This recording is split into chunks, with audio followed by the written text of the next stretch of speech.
Hello everyone, easy physics by N K channel पर आप सभी बच्चों का एक बार पुनः स्वागत है। ट्वेल्थ क्लास की फिजिक्स के चैप्टर नंबर 11 के अपन लगभग अंतिम टॉपिक में अपन पहुंच चुके हैं और आज अपन चर्चा करने वाले हैं दूरदर्शी के बारे में, जिसे अपन टेलीस्कोप कहते हैं।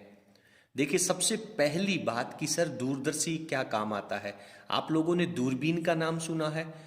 जैसा कि इसके नाम से स्पष्ट है, दूरबीन के नाम से स्पष्ट है कि दूर की वस्तुओं को स्पष्ट देखने के लिए, उनका अच्छा प्रतिबिंब प्राप्त करके उन दूर की वस्तुओं की बनावट के बारे में उनका विश्लेषण करने के लिए अपने को उनका स्पष्ट प्रतिबिंब चाहिए। तो उन दूर की वस्तुओं को स्पष्ट देखने के लिए जिस उपकरण का उपयोग किया जाता है उसे दूरदर्शी कहते हैं। और दूरदर्शी जो है वो प्रकाश के अपवर्तन और परावर्तन दोनों सिद्धांतों के आधार पर बनाया जाता है। तो यदि प्रकाश के अपवर्तन सिद्धांत के आधार पर कोई दूरदर्शी बनाया जाता है उसे अपवर्तक दूरदर्शी, और यदि परावर्तन सिद्धांत पे कार्य करने वाला कोई दूरदर्शी बनाया जाता है तो उसे परावर्तक दूरदर्शी कहते हैं। ठीक है, तो सबसे पहले अपन दूरदर्शी की परिभाषा लिखते हैं, उसके बाद में इसके दोनों प्रकारों का बारे में लिखते हैं और फिर एक एक करके दोनों का विश्लेषणात्मक अध्ययन करते हैं। तो चलिए डेफिनेशन लिख लेते हैं।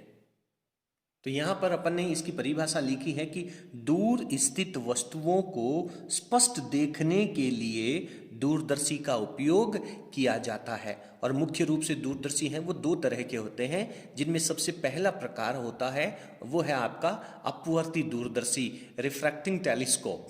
क्लियर है, यानी डेफिनेटली इसमें प्रकाश के अपवर्तन सिद्धांत का उपयोग किया जाएगा। और प्रकाश का जो अपवर्तन है वो लेंसों के द्वारा होता है। तो जो अपवर्ती दूरदर्शी है वो निश्चित रूप से दो या दो से अधिक लेंसों से बना हुआ होता है। तो इसकी बनावट के बारे में अपन आगे चलेंगे। सबसे पहले अपन अपवर्ती दूरदर्शी की परिभाषा अपन यहाँ पे लिखते हैं, उसके बाद में बनावट, सिद्धांत, कार्य प्रणाली और इसकी आवर्धन क्षमता को कंप्लीट करते हुए पूरा टॉपिक क्लियर करेंगे। तो यहाँ पर अपवर्ती दूरदर्शी की परिभाषा में अपन ने लिखा है कि दो या दो से अधिक, दो भी हो सकते हैं लेकिन मिनिमम तो दो होंगे ही सही, या फिर दो से ज्यादा भी प्रयोग कर सकते हैं। तो दो या दो से अधिक उत्तल लेंसों के संयोजन से दूर स्थित वस्तु, बहुत ज्यादा दूरी के ऊपर, और बहुत ज्यादा दूरी के ऊपर सामान्यतः कौन होता है, खगोलीय पिंड होते हैं जो आकाश में, जैसे चंद्रमा है, सूर्य है, तारे हैं, विभिन्न प्रकार के आकाश गंगाएं हैं। तो इन सभी खगोलीय पिंडों का स्पष्ट प्रतिबिंब प्राप्त करने के लिए अपवर्ती दूरदर्शी का उपयोग किया जाता है।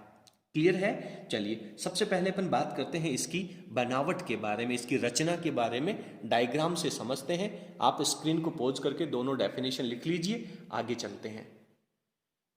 देखिए बेटा, इसकी बनावट की यदि अपन बात करें तो इससे ठीक पहले वाला जो वीडियो नंबर 22 है जिसमें आपने संयुक्त सूक्ष्मदर्शी का अध्ययन किया है, ऑलमोस्ट संयुक्त सूक्ष्मदर्शी की तरह ही इसकी बनावट होती है। कोई विशेष ज्यादा मेजर डिफरेंस नहीं होता है। एक एक करके अपन बात को क्लियर करते हैं। आप लोग इन चीजों को इमेजिन करते जाइए, आंखें बंद करके कुछ पलों के लिए आप इनके बारे में सोचिए, इनकी बनावट के बारे में सोचिए, आप लोगों को अच्छा फील होगा। देखिए, सबसे पहले अपन बात करते हैं कि आपके पास एक उत्तल लेंस होगा। पिछली बार संयुक्त सूक्ष्मदर्शी में जो आपने उत्तल लेंस काम में लिया था, वो जो पहला उत्तल लेंस था वो कम फोकस दूरी का था, लेकिन यहां पे जो उत्तल लेंस आप लोग काम में लेने वाले हैं ये ज्यादा फोकस दूरी का, अधिक फोकस दूरी का उत्तल लेंस होगा जो वस्तु की तरफ रखा जाता है। संयुक्त सूक्ष्मदर्शी में छोटा था, यहां पे बड़ा लेंस होगा। और ये इसका जो मुख्य अक्ष है वो अपन यहां से तैयार कर लेते हैं। ये इसका मुख्य अक्ष तैयार हो जाता है और इस मुख्य अक्ष के ऊपर आगे चल करके आपको एक दूसरा लेंस लेना है, वो भी आपका उत्तल लेंस ही होगा, लेकिन ये जो दूसरा उत्तल लेंस है इसका द्वारक भी छोटा होगा और इसकी फोकस दूरी भी कम होगी। तो इस तरीके से ये दूसरा उत्तल लेंस हो जाएगा। लेकिन ये जो वस्तु की तरफ लेंस है इसे अपन अभिदृश्यक लेंस कहते हैं। क्या कहते हैं, अभिदृश्यक लेंस। संयुक्त सूक्ष्मदर्शी में भी अभिदृश्यक लेंस था लेकिन वो छोटा था, और इसे क्या कहेंगे अपन, अभिनेत्र लेंस कहेंगे। अभिनेत्र लेंस कहेंगे, या फिर बेटा इसे नेत्रिका भी कहा जा सकता है। नेत्रिका भी इसे अपन कह सकते हैं। इसका जो प्रकाश केंद्र होगा उसे अपन O से लिखेंगे, इसका जो प्रकाश केंद्र होगा उसे अपन E से प्रदर्शित करेंगे। ठीक है। अब सबसे पहली बात, ये जो लेंस है तो वो किसी बेलनाकार नली के बाहर वाले सिरे पर लगा हुआ है, और ये जो दूसरा उत्तल लेंस है वो किसी दूसरी बेलनाकार नली के भी बाहर वाले सिरे पर लगा हुआ है। यानी दोनों नलियों का जो अंदर वाला सिरा है वो इस तरह से लगा है कि आप उन दोनों के बीच की दूरियां, इन दोनों लेंसों के बीच की दूरियां उन दोनों नलियों को आगे पीछे खिसका करके कम या अधिक कर सकते हैं। सबसे पहली बात, अब की बार आपके पास जो प्रकाश है वो खगोलीय पिंडों से आ रहा है, यानी बहुत ज्यादा दूरी से आ रहा है। यानी आप ये मान सकते हैं कि प्रकाश है वो अनंत से आ रहा है, और आप बहुत अच्छे से जानते हैं कि अनंत से आने वाली प्रकाश की जो किरणें होती हैं वो एक दूसरे के समांतर आती हैं। क्लियर है बेटा? और ये एक दूसरे के समांतर आने वाली प्रकाश की किरणें हैं वो मुख्य एक्स के साथ अल्फा एंगल बना रही हैं, बहुत छोटा सा एंगल अल्फा बना रही है। अब आप मुझे बताइए कि बिंब है वो आपके पास अनंत पे रखा हुआ है तो डेफिनेटली बहुत बड़े आकार का होगा। और अब ये जो प्रकाश की किरणें, देखिए ये दोनों ही प्रकाश की किरणें एक दूसरे के समांतर आ रही हैं, परंतु मुख्य एक्स के समांतर नहीं आ रही हैं। तो आप ये नहीं कहेंगे कि ये प्रकाश की किरणें अपवर्तन के पश्चात फोकस से गुजरेंगी। फोकस से केवल वही किरणें गुजरती हैं जो मुख्य अक्ष के समांतर आती हैं। ये प्रकाश की किरणें एक दूसरे के समांतर आ रही हैं, लेकिन अपवर्तन तो होगा। और ये पहली प्रकाश की किरण है, ये तो प्रकाश केंद्र पे आ रही है, तो प्रकाश केंद्र के ऊपर आने वाली प्रकाश की किरण आप बहुत अच्छे से जानते हैं कि सर बिल्कुल स्ट्रेट निकल जाएगी। और ये दूसरी किरण है, ये यहाँ पे अपवर्तित होकर के इस तरीके से इसको यहां पर प्रतिच्छेद करेगी। और आप जानते हैं कि अनंत पे रखी हुई वस्तु का जो प्रतिबिंब बनेगा वो उल्टा प्रतिबिंब बनेगा, बहुत छोटा प्रतिबिंब बनेगा और वास्तविक प्रतिबिंब बनेगा। तो यहां पर मैं ऑब्जेक्ट की कल्पना कर सकता हूं, वस्तु की कल्पना कर सकता हूं। ये जो नीचे आधार है इसको मैं P कह देता हूं, और इसका जो शीर्ष है इसको Q कह देता हूं। तो डेफिनेटली यहां पे इसका जो आधार है वो P डैश आएगा, और इसका जो शीर्ष बनेगा वो आपके पास Q डैश बनेगा। ठीक है, दोनों प्रकाश की किरणें अपवर्तित होकर के यहां पे काटेंगी। और ये जो पॉइंट है ये आपका, ये जो लेंस अभी दृश्यक लेंस है उसका फोकस होगा, क्योंकि आप उत्तल लेंस में जो पहली स्थिति है कि अनंत पे रखी गई वस्तु का या अनंत से आने वाली प्रकाश किरणों का जो प्रतिबिंब है वो हमेशा फोकस के ऊपर बनता है। तो ये बात आप लोगों को अच्छे से फील करनी है। ठीक है बेटा, ओके सर। तो यहाँ पे ये जो दूरी होगी O से लेकर के P डैश की दूरी वो कितनी होगी? वो सर इस पहले लेंस की फोकस दूरी के बराबर आएगी, और ये किसका कार्य करेगी? ये VO का कार्य करेगी। यानी पहले लेंस से बनने वाले प्रतिबिंब की जो दूरी है VO वो FO के बराबर हो जाएगी। अब मुझे अगेन क्या करना है? अगेन मुझे ये जो प्रतिबिंब बना है इसका बड़ा प्रतिबिंब बनाना है, और वो बड़ा प्रतिबिंब इसी वस्तु के यानी इसी प्रतिबिंब के पीछे बनाना है। और ये उत्तल लेंस है, और आप बहुत अच्छे से जानते हैं कि सर उत्तल लेंस से बनने वाला जो प्रतिबिंब है अगर वो आभासी प्रतिबिंब होगा तो वो छठी स्थिति आएगी। और छठी स्थिति का मतलब क्या है? इसके प्रकाश केंद्र और इसके फोकस बिंदु, इस लेंस का जो फोकस बिंदु है अगर वो इससे दूर हो जाएगा, ये जो ऑब्जेक्ट का कार्य करने वाला P डैश Q डैश है वो फोकस बिंदु और प्रकाश केंद्र के बीच हो जाएगा, तो अंतिम छठी स्थिति के अनुसार इसका प्रतिबिंब है वो पीछे की तरफ बन जाएगा। तो आपको क्या करना है? इस लेंस को आगे खिसका सकते हैं या फिर पीछे खिसका सकते हैं। तो आपको इस तरीके से एडजस्ट कर लेना है कि इस लेंस का जो फोकस है वो इस वस्तु से दूर चला जाए, बाद में चला जाए। तो यहां पे मैं लिख सकता हूं FE, और FE का मतलब क्या है? इस दूसरे लेंस का फोकस बिंदु हो गया। और अब आप बहुत अच्छे से जानते हैं कि सर यहां से आने वाली प्रकाश की जो किरण होगी वो यदि इसके प्रकाश केंद्र पे आपतित हो रही है तो वो बिल्कुल स्ट्रेट निकल जाएगी, आगे की तरफ निकल जाएगी। लेकिन यहां से मुख्य अक्ष के समांतर आने वाली प्रकाश की किरण यदि कोई है तो वो अपवर्तन के पश्चात इसके फोकस से होकर के निकलेगी। इसके एक्स को आप आगे की तरफ बढ़ा सकते हैं, तो ये इसका फोकस हो जाएगा। लेकिन ये दोनों प्रकाश की किरणें आगे जाकर के काटेंगी नहीं, एक दूसरे को प्रतिच्छेद नहीं करने वाली हैं। ठीक है, तो प्रतिच्छेद करवाने के लिए इनको पीछे की तरफ बढ़ा देते हैं। तो यहां पर आप लोगों को डायग्राम देखने से बिल्कुल स्पष्ट हो रहा है कि सर लगभग जो संयुक्त सूक्ष्मदर्शी था और ये जो अपवर्ती दूरदर्शी है, दोनों में कोई विशेष ज्यादा अंतर नहीं है। केवल यहाँ पे जो लेंसों की स्थितियां हैं वो बदली गई हैं। अब मैं क्या करता हूं कि ये जो प्रकाश की किरण है इसको अपन पीछे की तरफ बढ़ा देते हैं। इस तरीके से आप बिल्कुल इसको स्ट्रेट पीछे की तरफ बढ़ा दीजिए। और ये जो प्रकाश की किरण है जो अपवर्तन के बाद में मुड़ रही है, इसको भी आप बिल्कुल स्ट्रेट पीछे की तरफ बढ़ा दीजिए। देखिए बेटा, कल मेरे से एक बच्चे ने पूछा कि सर ये दोनों प्रकाश की किरणें जहां पे एक दूसरे को प्रतिच्छेद करेंगी, डेफिनेटली वहां पे प्रतिबिंब बनेगा, लेकिन सर बुक में तो वो प्रतिबिंब यहां दे रखा है और आपने वो प्रतिबिंब यहां बना दिया है। बेटा, इस बात से कोई फर्क नहीं पड़ेगा कि वो प्रतिबिंब है वो इस वाले लेंस से पहले बन रहा है या बाद में बन रहा है या और ज्यादा दूरी पे बन रहा है। वो डिपेंड करेगा ये जो ऑब्जेक्ट है आपके पास P डैश Q डैश, इसकी जो स्थिति है फोकस और प्रकाश केंद्र के बीच कहां पर रखी गई है। यदि आप थोड़ा सा भी इसको परिवर्तित कर देते हैं तो इस प्रतिबिंब की अंतिम प्रतिबिंब की स्थिति है वो भी बदल जाएगी। तो इसलिए आपको केवल इन दोनों प्रकाश किरणों को एक दूसरे से प्रतिच्छेद करवाना है और ये दोनों प्रकाश की किरणें जहां एक दूसरे से प्रतिच्छेद करती हैं वहीं पर ही इनका प्रतिबिंब बनेगा। ये जो प्रतिच्छेदन है वो हो सकता है कि इस लेंस के बाद में हो, वो हो सकता है कि इस लेंस से पहले हो। तो इस बात के बारे में आपको बिल्कुल भी 1% भी चिंतित होने की आवश्यकता नहीं है। फंडामेंटल बिल्कुल क्लियर होने चाहिए। और इसका जो प्रतिबिंब है वो यहां पर बनेगा, क्योंकि प्रकाश की किरणें हैं जो वो दोनों एक दूसरे को इस पॉइंट के ऊपर आकर के प्रतिच्छेद कर रही हैं। तो यहां पर मेरे पास इस पॉइंट को कह दूंगा मैं P डबल डैश और इसको कह दूंगा बेटा Q डबल डैश। तो ये आपके पास अंतिम प्रतिबिंब बन जाएगा। मैं एक बार पुनः कह देता हूं, ये अंतिम प्रतिबिंब यहां भी यहां भी यहां भी कहीं भी हो सकता है। डेफिनेटली इस P डैश Q डैश के पीछे की तरफ ही रहने वाला है। तो अब आगे अपन देखते हैं कि सर ये जो दूरी है इस दूरी को क्या लिखेंगे। सर इसको UE लिख देंगे, चिन्ह परिपाटी का उपयोग करेंगे तो माइनस में लिख देंगे। ठीक है बेटा, और यहां पे जो आंख के ऊपर बनने वाला एंगल है इस P डैश Q डैश की वजह से कह दीजिए या P double dash Q double dash की वजह से कह दीजिए, उसको अपन बीटा कह देते हैं।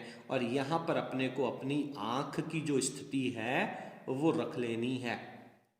ठीक है, आपको प्रतिबिंब प्राप्त हो जाएगा। और ये जो दूरी है इस दूरी को आप किससे लिखोगे, इस पूरी दूरी को VE से लिखोगे। और अगेन चल करके आगे चल करके जब अपन विभिन्न स्थितियां पढ़ेंगे, अलग अलग स्थितियां पढ़ेंगे, उसमें पहला केस क्या आता है कि सर अंतिम प्रतिबिंब है वो स्पष्ट देखने की न्यूनतम दूरी पर बने। तो यदि ये स्पष्ट देखने की न्यूनतम दूरी अगर है, मान लीजिए ये स्पष्ट देखने की न्यूनतम दूरी है, तो इसी दूरी को अपन किससे रिप्लेस कर देंगे, D के बराबर लिख देंगे। क्लियर है, तो यहां पर भी मैं इसको D के बराबर लिख देता हूं। एक बार पुनः आप डायग्राम को चेक कर लें, क्या प्रकाश किरणों के ऊपर एरो मार्क लगाया गया है, क्या सभी प्रकार की दूरियां लिख दी गई हैं, क्या अल्फा और बीटा एंगल लिख दिया गया है, क्या बिंब की, प्रतिबिंब की और अंतिम प्रतिबिंब के ऊपर उनका नामांकन कर दिया गया है। इस तरीके से एक बार पुनः डायग्राम कंप्लीट होने के बाद आप एक बार चित्र को दोबारा चेक करेंगे। ये जो कहानी आप लोगों ने सुनी है, इस चित्र को बनाते समय आप लोगों ने फील किया है, वही इसके पैराग्राफ के रूप में आप लोगों को लिखना है। आप फटाफट स्क्रीन को पॉज कर लीजिए और उसी तरीके से उन्हीं स्टेप्स को फॉलो करते हुए, पहले मैंने इसके कौन से भाग का चित्र तैयार किया है, उसके बाद आपने कौन से भाग का पार्ट बनाया है, उसी तरीके से आप लोगों को फॉलो करना है। ऐसा नहीं है कि आप ये डायग्राम इस तरफ से बनाना शुरू करेंगे, एक एक बात को समझते हुए आपको चित्र तैयार करना है। स्क्रीन को पॉज करके डायग्राम बना लीजिए, मैं आगे पैराग्राफ लिख लेता हूं, फिर अपन पैराग्राफ का भी अध्ययन करेंगे। तो जैसा कि आप लोगों ने चित्र में देखा है, उसी बात को मैंने यहाँ पे लिखने का प्रयास किया है कि धातु की बेलनाकार नली के एक सिरे पर, यहाँ पे एक धातु की बेलनाकार नली है और उस बेलनाकार नली के बाहर वाले सिरे के ऊपर ये उत्तल लेंस लगा है। बेलनाकार नली के एक सिरे पर बड़ी फोकस दूरी और बड़े द्वारक का, बहुत महत्वपूर्ण बात है, वस्तु की तरफ होगा, इसे अभिदृश्यक लेंस कहेंगे। इसकी विशेषता क्या होगी? बड़ी फोकस दूरी होनी चाहिए और बड़े द्वारक होना चाहिए। बड़े द्वारक का उत्तल लेंस, जिसे अभिदृश्यक लेंस कहते हैं, लगा होता है। ठीक है सर। एक अन्य नली, एक दूसरी नली और लेंगे और उस दूसरी नली के बाहरी सिरे पर, ये जो दूसरी नली है वो इस तरह से होगी और इसका ये वाला जो बाहरी सिरा है उसके ऊपर कम फोकस दूरी और छोटे द्वारक का उत्तल लेंस लगा होता है, जिसे अभिनेत्र या नेत्रिका कहते हैं। उत्तल लेंस ब्रैकेट में आप लिख सकते हैं नेत्रिका या अभिनेत्र लगा होता है और दोनों नलियों को आगे पीछे खिसकाने की पूरी व्यवस्था होती है। तो इस तरीके से अपने पास इसकी बनावट है वो कंप्लीट हो जाती है। ठीक है बेटा। अब अपन जो अभी आप लोगों ने कार्य प्रणाली में पढ़ा है कि उत्तल लेंस के पास में अभिदृश्यक लेंस के बाहर एक बिंब रखा होगा, उसका प्रतिबिंब है वो उसके फोकस बिंदु के ऊपर प्राप्त होगा जिसका नाम P'Q' होगा, और ये जो प्रतिबिंब है वो अभिनेत्र लेंस के लिए बिंब का, रियल में वास्तव में बिंब का कार्य करेगा। यहाँ से आने वाली प्रकाश की किरणें आगे चल करके एक दूसरे से दूर हो जाएंगी। उन प्रकाश किरणों को जब अपन पीछे की तरफ बढ़ाएंगे तो P''Q' इसका अंतिम प्रतिबिंब प्राप्त होगा, और ये जो अंतिम प्रतिबिंब है ये आपके इस PQ की तुलना में उल्टा प्रतिबिंब प्राप्त होता है। तो ये अपने को इसकी कार्य प्रणाली के साथ में पैराग्राफ छोटा सा लिख देना चाहिए। फटाफट आप स्क्रीन को पॉज करके नीचे वाला पैराग्राफ ये लिख लीजिए, मैं आगे इसकी कार्य प्रणाली लिख देता हूं और उसके बाद अपन आवर्धन क्षमता के सूत्र में चलेंगे। तो यहां पर इस अपवर्ती दूरदर्शी की कार्य विधि मैंने लिखने का प्रयास किया है। समझिए, देखें कि दूरस्थ स्थित बिंब PQ का बहुत दूरी पर, अनंत की दूरी के ऊपर आपके पास कोई एक बिंब PQ है, उसका अभिदृश्यक लेंस O के कारण, पहला जो लेंस होगा जो वस्तु की तरफ होगा जिसे अपन अभिदृश्यक लेंस कहते हैं, उससे, यानी उसका नाम O है, तो लेंस O से फोकस FO पर, क्योंकि अनंत का तो फोकस पे ही प्रतिबिंब बनेगा ना बेटा, तो फोकस FO पर वास्तविक, उल्टा एवं छोटा प्रतिबिंब, क्या नाम है बेटा उसका, P''Q' प्राप्त होता है।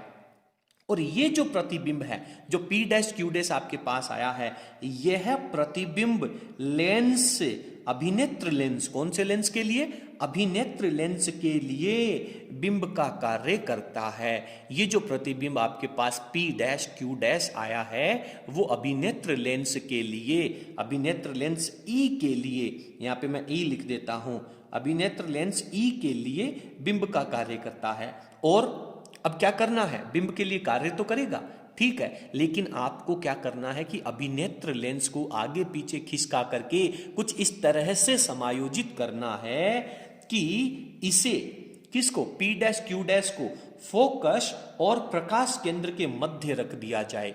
कुछ इस तरीके से व्यवस्थित करना है कि अभिनेत्र लेंस के फोकस और प्रकाश केंद्र के बीच में आ जाए। तो प्रकाश केंद्र के मध्य रखने पर जो अंतिम प्रतिबिंब P''Q' बनेगा वो आभासी होगा, सीधा होगा।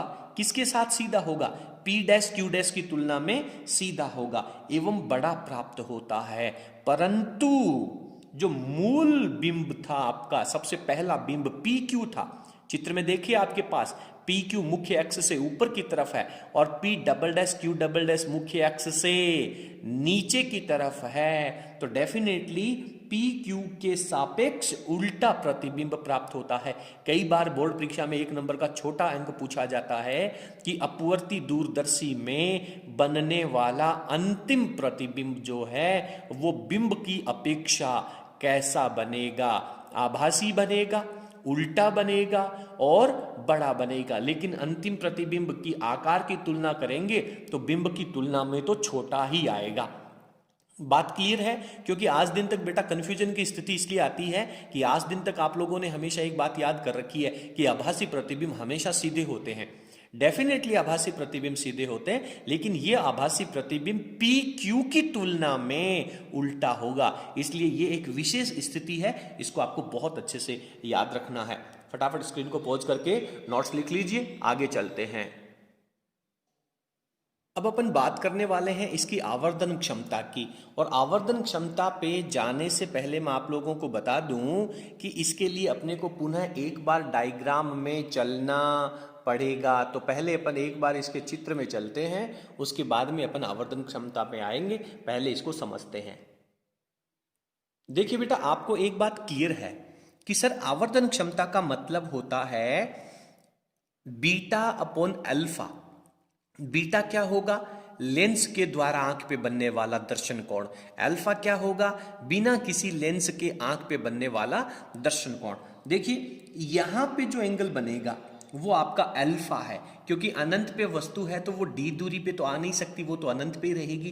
तो यहां पर आपको ये एंगल अल्फा लेना है। और आप बहुत अच्छे से समझेंगे कि सर ये अगर एंगल अल्फा है तो इसके सामने वाला ये जो एंगल शीर्षाभिमुख कोण है वो भी अल्फा होगा।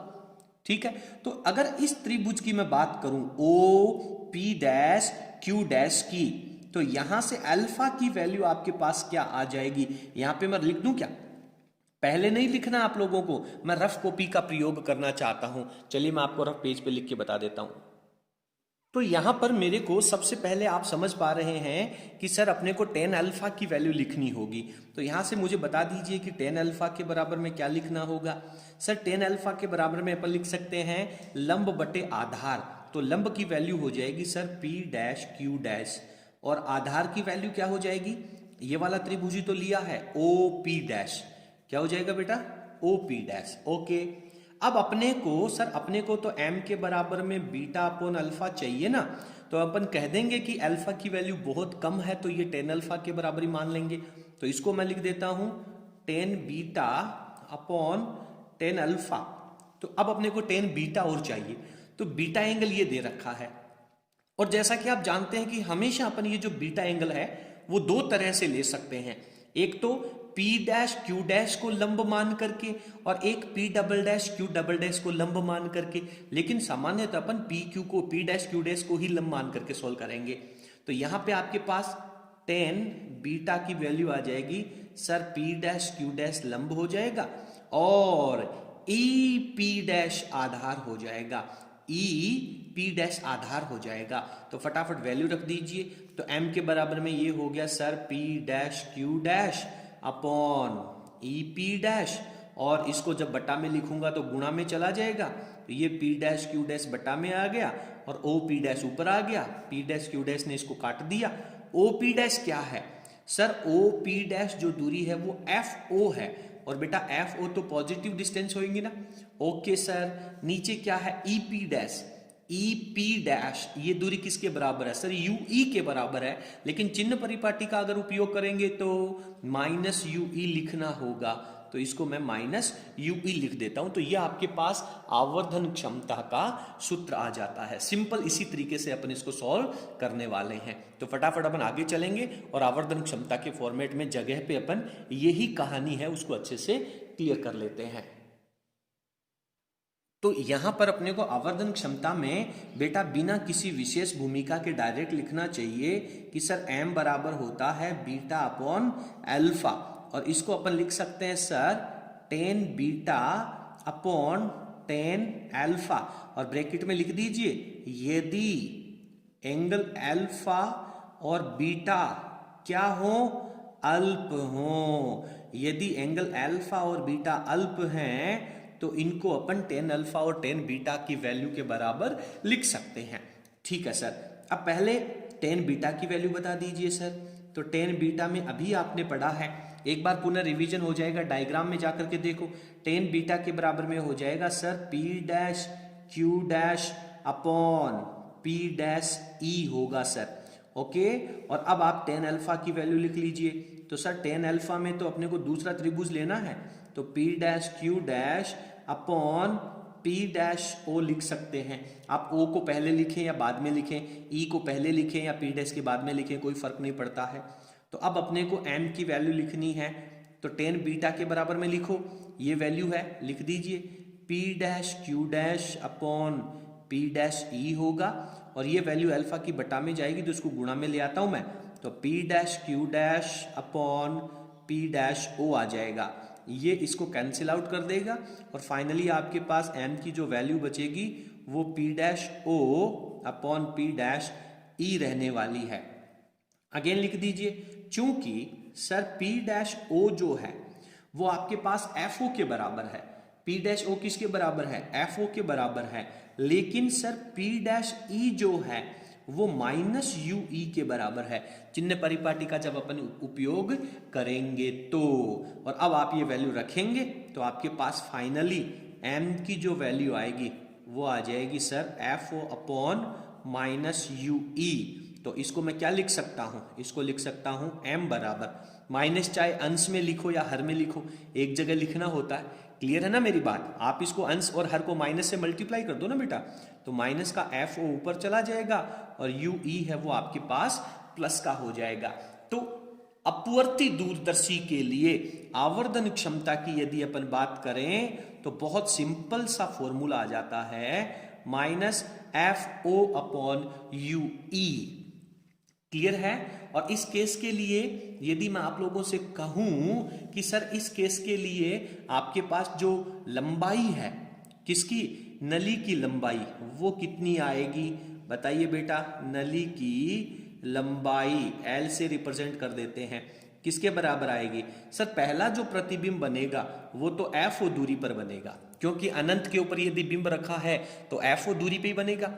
और अब जो पी डैश क्यू डैश है उसकी दूसरे लेंस से कितनी दूरी है सर? दूसरे लेंस से दूरी यू ई है। मैं पुनः बता दूं, संयुक्त सूक्ष्मदर्शी के टॉपिक में भी मैंने कहा था लंबाई लिखते समय आपको जो यू ई है उसको चिन्ह परिपाटी के साथ नहीं लिखना है, सिंपल यू ई लिखना है।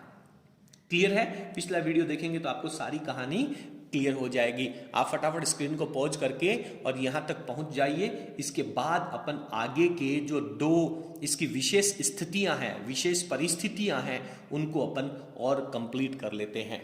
चलिए स्क्रीन को पॉज करके लिख लीजिए। पहला जो विषम स्थिति है या विशेष स्थिति है कि सर अंतिम प्रतिबिंब जो है, फाइनल जो इमेज है वो स्पष्ट देखने की न्यूनतम दूरी पर बननी चाहिए। इसका मतलब क्या हो जाएगा? बहुत सीधी सीधी बात हो जाएगी सर कि v की जो वैल्यू है वो d पे आएगा। और आप जानते हैं कि अंतिम प्रतिबिंब जो है उसके लिए बिंब का कार्य कौन कर रहा है? अंतिम प्रतिबिंब p double dash q double dash था, उसके लिए बिंब का कार्य किसने किया था sir? p dash q dash ने किया था। और अंतिम प्रतिबिंब p डैश q डैश के पीछे बन रहा है कि बाद में बन रहा है सर? पीछे बन रहा है। तो डेफिनेटली प्रकाश की किरणों के विपरीत चल करके आपको दूरी नापनी होगी। बहुत अच्छे से जानते हैं आप लोग। तो u की जो वैल्यू आएगी वो माइनस d में आएगी, v की वैल्यू माइनस d आएगी। इसके बाद में u की वैल्यू लिख लीजिए। u की वैल्यू क्या होगी सर? u की वैल्यू हमेशा ही माइनस में लिखा जाता है। ओके, ये वैल्यू आ जाएगी। और f की वैल्यू को क्या लिखोगे? उत्तल लेंस की फोकस दूरी को पॉजिटिव ही लिया जाता है, एफ ई से लिखेंगे। ठीक है बेटा, क्योंकि ये अपन अभिनेत्र लेंस की बात कर रहे हैं। अब अपन यहाँ पे क्या लगा देंगे? लेंस सूत्र लगा देंगे। हमेशा यही कार्य करते आ रहे हैं। 1 upon F is equals to 1 upon V minus 1 upon U. फटाफट लिख दीजिए। 1 अपॉन एफ ई हो गया सर, ये हो गया sir 1 upon minus D, minus फॉर्मूले का 1 अपॉन माइनस का यू ई लिखना था तो प्लस का यू ई हो जाएगा। ये माइनस 1 बाई डी है, इसको दूसरी तरफ भेज दो बेटा। तो ये हो गया sir 1 upon D plus 1 upon F ई, और ये हो गया 1 अपॉन यू ई के बराबर।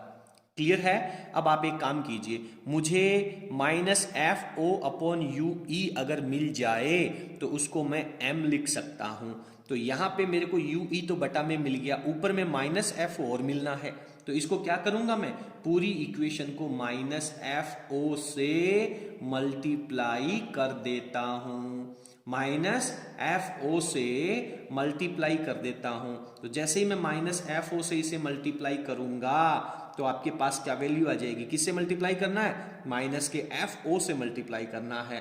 तो ये आपके पास वैल्यू आ जाएगी minus F O upon U E, बराबर में आपके पास वैल्यू आ जाएगी minus F O upon D minus F O upon F E की वैल्यू आ जाएगी। क्लियर है बेटा? बहुत अच्छे से क्लियर है। चलिए आगे चल करके अपन इसको थोड़ा सा और सॉल्व कर लेते हैं। ठीक है? तो अब क्या हो जाएगा आपके पास, इसको अपन ने m के बराबर में लिख दिया, ठीक है। तो फाइनली m के बराबर में आ जाओ बेटा। तो सर m के बराबर में जब अपन चलेंगे तो माइनस का FO तो कॉमन ले लीजिए। सर माइनस का FO कॉमन आ गया, वापस ब्रैकेट में आपके पास 1/d प्लस 1/f ही रह गया। एक काम करो यार, ये FO अकेला बाहर पड़ा हुआ है, क्यों ना इसमें से FE कॉमन ले लें। तो आप कहेंगे कि सर FE कॉमन कैसे आएगा, बटा में 1/f ही कॉमन कैसे आएगा। सर इसमें से तो f ही कॉमन आ जाएगा, लेकिन इसमें से नहीं आएगा, तो इसके लिए आप ऊपर नीचे इसको f e से मल्टीप्लाई कर दीजिए। तो मैंने f e कॉमन ले लिया, ध्यान देना बेटा, माइनस का कॉमन आ ही गया, f ओ दोनों में से माइनस कॉमन आ ही गया, f e को कॉमन और ले लिया। तो जैसे ही आपने f e कॉमन लिया, इस सेक्शन में से कितना बचा, minus FO upon f e आ गया। सर सब कुछ आ गया, तो यहाँ पे तो 1 ही रह गया। इसमें से क्या आ गया सर, माइनस FO कॉमन आ गया, तो यहां पे रह क्या गया सर, प्लस तो रह गया। D और लेना है, D तो बटा में आएगा ही सही, लेकिन बाहर बटा में FE कॉमन कैसे आएगा। तो इसके लिए आप इसको FE से ऊपर नीचे मल्टीप्लाई करो, तो ऊपर वाला FE तो अंदर रह जाएगा और नीचे वाला FE बाहर आ जाएगा। तो फाइनली आप कह सकते हैं m बराबर minus FO upon FE bracket 1 plus FE upon D। ये आपके पास अंतिम फॉर्मूला आ जाता है। कौन सी स्थिति के लिए, अंतिम प्रतिबिंब है वो स्पष्ट देखने की न्यूनतम दूरी पर प्राप्त होता है, उस स्थिति के लिए। पूरा फॉर्मूला आपको याद रखना होगा, क्योंकि यहां से न्यूमेरिकल पूछे जा सकते हैं। यदि बोर्ड परीक्षा में न्यूमेरिकल नहीं भी आते हैं तो भी चलेगा, बट कॉम्पिटिटिव एग्जाम्स के अंदर आपको इसको अच्छे से पढ़ना ही पड़ेगा। अगेन आप बता दीजिए, यहाँ पे L की वैल्यू क्या हो जाएगी, लंबाई की वैल्यू। सर पहली वैल्यू तो FO आपको लिखनी ही पड़ेगी और दूसरी वैल्यू UE लेनी है, क्योंकि अंतिम प्रतिबिंब D पर प्राप्त करने के लिए दूरी तो आपको UE रखनी पड़ेगी ना बेटा। तो ये आपके पास इक्वेशन हो जाती है। फटाफट स्क्रीन को पॉज करके अच्छे से रफ कॉपी में पहले समझ लीजिए, दोबारा वीडियो को प्ले करके देख लीजिए, लेकिन आज ही इस टॉपिक को कंप्लीट करके छोड़ना है। आगे चलते हैं, इसकी दूसरी स्थिति पे चलते हैं। दूसरी स्थिति की अपन बात करते हैं कि जब अंतिम प्रतिबिंब है वो अनंत पर बने। कहां बने बेटा, अंतिम प्रतिबिंब है वो अनंत पर बने। आपने फॉर्मूला क्या पढ़ा था, m का फॉर्मूला। सर m का फॉर्मूला पढ़ा था माइनस FO अपॉन UE। और ये स्थिति क्या कह रही है, स्थिति कह रही है कि सर अंतिम प्रतिबिंब है वो अनंत पे बनना चाहिए। और इसकी फोकस दूरी क्या होती है, फोकस दूरी को आप लिखते हो FE से लिखते हो, ठीक है। और U को किससे लिखते हो, U को आप लिखते हो UE से, लेकिन U जो है वो हमेशा नेगेटिव लिया जाता है। तो आप फटाफट इसको लेंस सूत्र में रख करके देख लीजिए, तो आपके पास वैल्यू क्या आ जाएगी, 1 अपॉन FE बराबर 1 अपॉन UE आ जाएगा। यानी 1 अपॉन UE की जो वैल्यू है, क्योंकि 1 अपॉन V क्या हो जाएगा बेटा, अरे 1 अपॉन इनफाइनाइट 0 हो जाएगा ना, फिर माइनस फॉर्मूले का भी लगेगा और ये माइनस UE लिखेंगे, जैसा अभी आप लोगों ने पिछले पार्ट में सोल्व किया था। तो फाइनली 1 अपॉन FE बराबर 1 अपॉन UE आ जाएगा। यानी इससे आप एक बात ये कह सकते हो कि sir FE that is equals to UE। अंतिम प्रतिबिंब अनंत पे बनने का मतलब है कि अब जो P डैश Q डैश आपके पास आया है उसको कहां रखना होगा, अभिनेत्र लेंस के फोकस पे रखना होगा। याद करें आप लोग, पांचवी स्थिति उत्तल लेंस के लिए, जब बिंब को जो P डैश Q डैश है उसको फोकस पे रखोगे, अभिनेत्र लेंस के फोकस पे रखोगे, तब अनंत अंतिम प्रतिबिंब है वो अनंत पे प्राप्त होगा। तो जब फोकस पे रखोगे तो उसकी दूरी किसके बराबर हो जाएगी, UE की दूरी FE के बराबर हो जाएगी। तो उस कंडीशन में आपके पास m का जो फॉर्मूला है वो माइनस FO अपॉन FE रह जाएगा। तो ये आपके पास डायरेक्ट वैल्यू आ जाती है m की, इतना सा फॉर्मूला। बात कर लीजिए फटाफट, सर L की वैल्यू क्या होगी, L की वैल्यू, पहले वस्तु अनंत पे है तो उसका प्रतिबिंब फोकस पे बनेगा, और दूसरा अंतिम प्रतिबिंब अनंत पे है तो उसका बिंब को फोकस पे रखना होगा, FE हो जाएगी।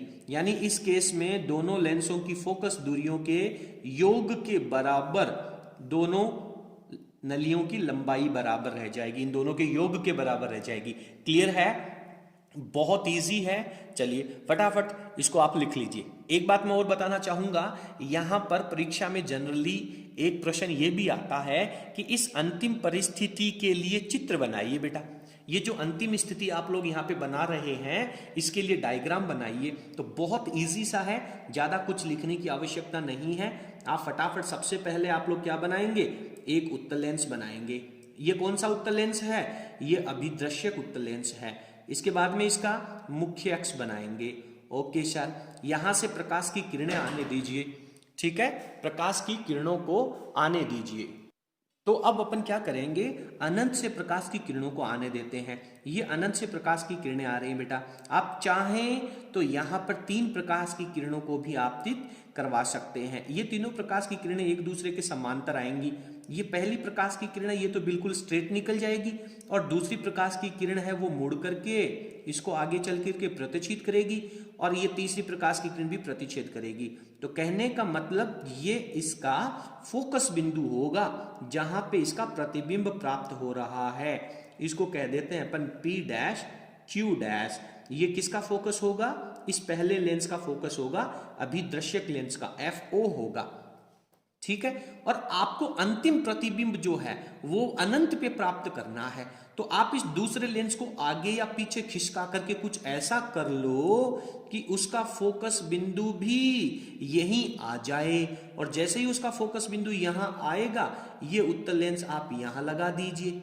अब क्या होगा, यहां से प्रकाश की किरणें निकलेंगी। पहली प्रकाश की किरण है वो इसके प्रकाश केंद्र से निकाल दीजिए, बिल्कुल स्ट्रेट जाएगी। दूसरी प्रकाश की किरण है वो मुख्य अक्ष के समांतर आने दीजिए, और अपवर्तन पश्चात उसको इस पहली वाली प्रकाश किरण के समांतर निकाल दीजिए। तो यदि आप इन प्रकाश किरणों को पीछे की तरफ भी बढ़ाएंगे तब भी ये एक दूसरे के समांतर रहेंगी, आगे की तरफ बढ़ाएंगे तब भी ये एक दूसरे के समांतर रहेंगी। यानी कि ये कहां पर जाकर के एक दूसरे को प्रतिच्छेद करेंगी, अनंत पर जाकर के एक दूसरे को प्रतिच्छेद करने वाली हैं। क्लियर है? तो इस तरीके से 1 नंबर का कई बार ये जो डायग्राम है वो भी परीक्षा के अंदर पूछ लिया जाता है। तो इसके साथ ही आप लोगों का ये चैप्टर कंप्लीट हो जाता है।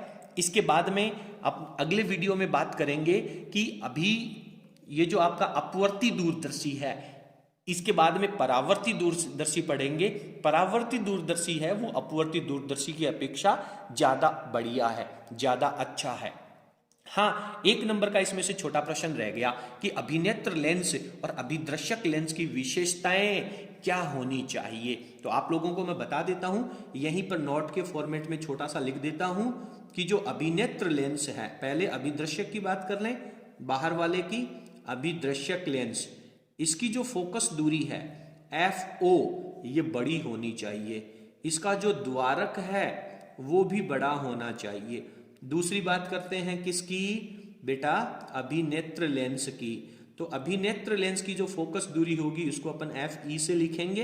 अभिनेत्र लेंस की फोकस दूरी कम होनी चाहिए, और इसका जो द्वारक है वो भी कम होना चाहिए। ये दोनों विशेषताएं आप लोगों को लिखनी है। 1 नंबर के प्रश्न में डायरेक्ट यहां से पूछी जा सकती हैं। इसके साथ ही आप लोगों का अपवर्ती दूरदर्शी का जो टॉपिक है वो कंप्लीट हो गया है। अगले वीडियो में अपन परावर्ती दूरदर्शी को पढ़ते हुए इस चैप्टर का जो थ्योरेटिकल पोर्शन है उसको कंप्लीट करेंगे। उसके बाद में इस चैप्टर के ऑब्जेक्टिव क्वेश्चंस, अति लघुत्रात्मक प्रश्न और आंकिक प्रश्नों को पढ़ते हुए इस पूरे चैप्टर को कंप्लीट करने वाले हैं। उम्मीद करता हूं कि पूरा टॉपिक आप लोगों को बहुत अच्छे से पसंद आया होगा, बहुत अच्छे से समझ में आया होगा। यदि आपको हमारा वीडियो पसंद आया हो तो प्लीज़ आप वीडियो को लाइक करें और इसे अपने सभी मित्रों तक अवश्य शेयर करें। बहुत